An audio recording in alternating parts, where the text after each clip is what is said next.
Alrighty, folks, welcome to Stormtopia.com. Thanks for checking in. Of course, all eyes are on Tropical Storm Isaac out there in the Gulf of Mexico. This is an infrared satellite image of about 10 hours ago. You can see a well-defined center on Isaac and plenty of convection, but not wrapping around the center.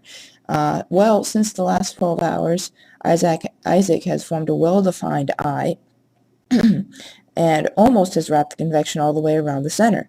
However, it is still a tropical storm with top sustained winds at 70 miles an hour. Now, I say sustained with a little bit of sketchy hesitation, because if you knew what the wind gusts were, you'd be pretty surprised. Now, there's two things about Isaac which make it very unique. And because of the dry air, it hasn't really been able to get those sustained winds up very far. But this is the path of the recon hurricane hunters.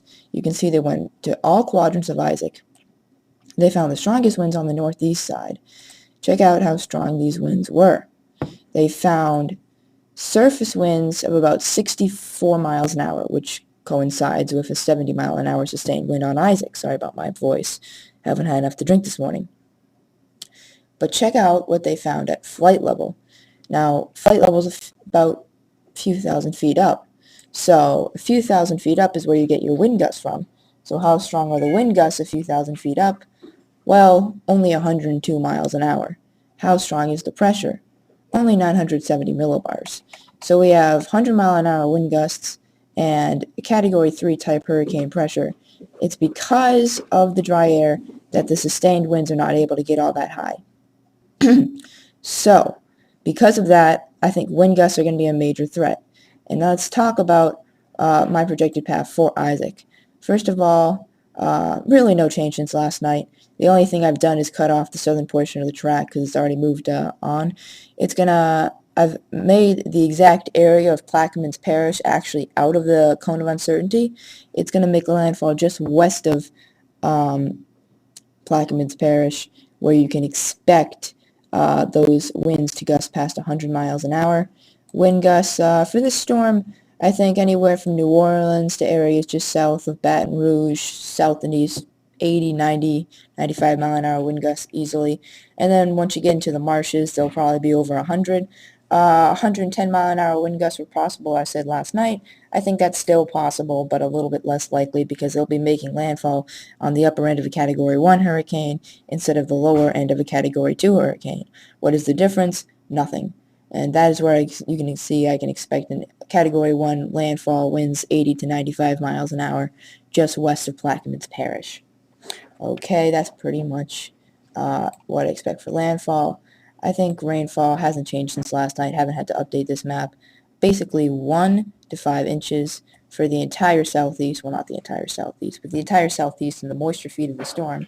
Keep in mind that once it moves over land, you're going to have to stop worrying about the dry air. I mean, there'll be dry air intervening with the system, but it won't be ripping it apart. You're just going to see a ton of rain, ton of inland flooding. Once you get over 5 to 12 inches of rain, which will be a lot of eastern Louisiana up into Mississippi, that's when you're worried about river flooding, street flooding, stream urban flooding, all that kind of stuff. Okay, storm surge hasn't changed since last night either. The difference between a 100 mile an hour storm and a 90 mile an hour storm is pretty minor. The biggest threat for storm surge will be, I think, along the Gulf Coast of Mississippi, easily. In fact, I'm going to turn the webcam on if I can, and I'm never able to do this, so hold on. I'm going to try and turn on the cam. Options. Oh, well. No, I would like to, add my face to the screen, but for some reason it won't allow me to do that. I don't really even know how you do that. Oh well, I can't do that right now. But yeah, an 8 to 12 foot storm surge. There's parts of the Mississippi Gulf Coast that have proper protection that can deal with an 8 to 12 foot storm surge. Parts that don't. I'm very worried about Biloxi. I think there could be major flooding in those areas. Nothing like Katrina. If anyone says this storm will be a Katrina repeat, you can just mute it, all right? Forget about it. This will be nothing like Katrina. It'll be pretty bad, though. I think New Orleans will probably, their levees will hold up okay for this one, not to say that there won't be some coastal flooding in nearby areas. Also, Mobile, anywhere from Fort Walton Beach to Mobile Bay, there'll also be coastal flooding. That's pretty much it for now. Pretty major storm, but then again, not the worst we've ever seen. Alright, stay safe out there. I'll be having another video coming out later this afternoon into early this evening with details 6 to 10 hours before landfall. Have a nice day, and don't go outside during the storm unless you're a chaser.